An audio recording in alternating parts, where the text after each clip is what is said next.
আজকে বলবো একটি গ্রামের ছেলে, বেলান গ্রামের দেবাশিস, বড়মা সাউন্ডের মালিক, তার কতটা স্বপ্ন ছিল সাউন্ড সেট করার। চলো তাহলে শুনি। তখন সাল ছিল 2024।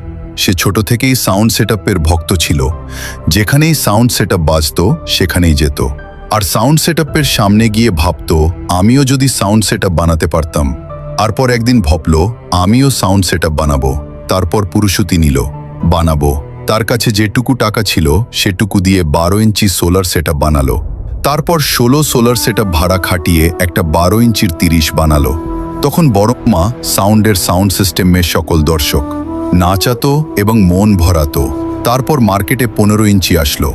তারপর বড়মা সাউন্ডের নাম ডুবতে লাগলো। তখন দেবাশিস ভাবলো আমিও 15 ইঞ্চি সেটআপ বানাবো। তারপর সবারকার লাস্টে ভয়ঙ্কর রূপে মার্কেটে নিয়ে এলো বড়মা সাউন্ড ফার্স্ট ফিল্ডেই। হুগলি এবং পূর্ব বর্ধমানে কোনায় কোনায় নাম ছড়িয়ে গেল। বড়মা সাউন্ড এখন সবার মুখে একটাই নাম, বড়মা সাউন্ড। তোমরা যদি বড়মা সাউন্ডের মালিক দেবাশিসকে ভালোবাসো তাহলে একটা লাইক এবং একটা কমেন্ট এবং শেয়ার করে যাবে। ধন্যবাদ।